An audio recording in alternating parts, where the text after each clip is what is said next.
welcome to another episode here on the Wharfs Rebellion Explorer. We are at the Cemetery of Wels, which was created in 1886. At the time, that would have been at the edge of town. The town is behind you, where the camera is. And as a historian, I love cemeteries. There's so many things to explore, and the first time I came here, almost a year ago, it was very interesting to kind of learn about certain aspects of the history of the city that I had never thought about, that I had not known. And the cemetery sort of gave the avenue to learn more about it. So in parts, that's what I love about cemeteries. They're also great to kind of explore a little bit of like yeah, you have certain sections, but there's hidden in the other parts of the cemetery also really great materials. This is probably the intro for at least 2 videos, I would think.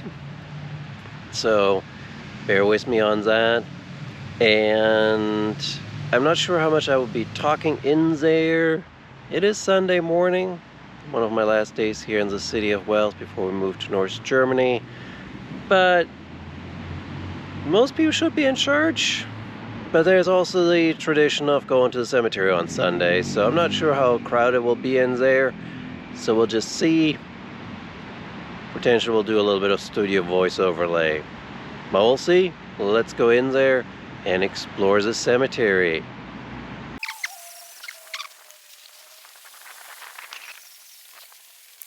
This set of empty fields here is the Jewish section of the cemetery. And I was curious. The first time we came here, we walked at it, and there is this monument set right over here. Stopped the recording. There was a person that needed to pick dandelion leaves. I don't know what's. Sometimes people are weird. All right, so we came across this monument.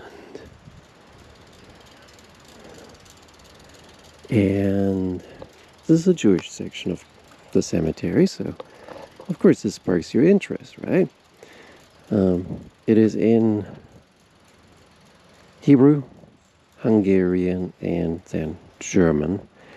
That here are buried 1,300 individuals killed by the Nazis in the concentration site camp in Gunskirchen, because Mauthausen near Linz obviously is nearby.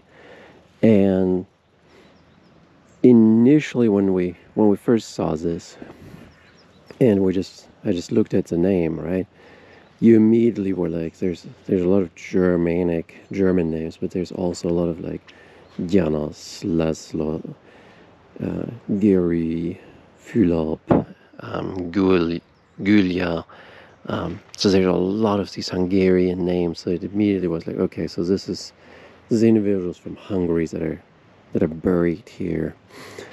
It's eerie. The entire cemetery, everywhere is monuments, except for this section.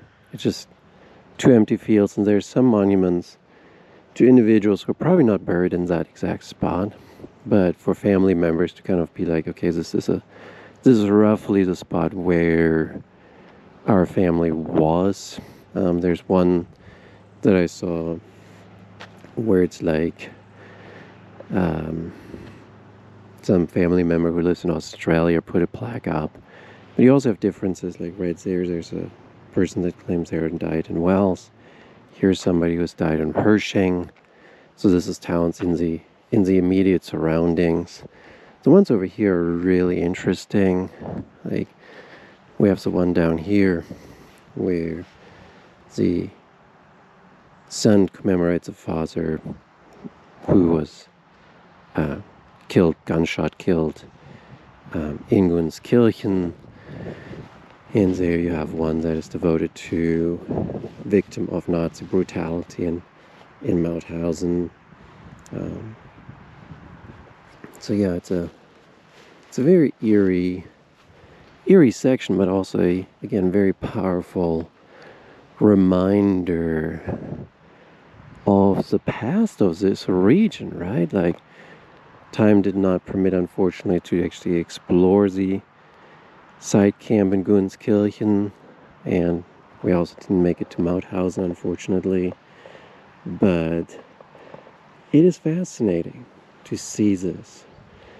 And the first time we came here, I remember a person actually saying like how depressing this section was. And it's like, yes, it is depressing, but it's also a reminder, right?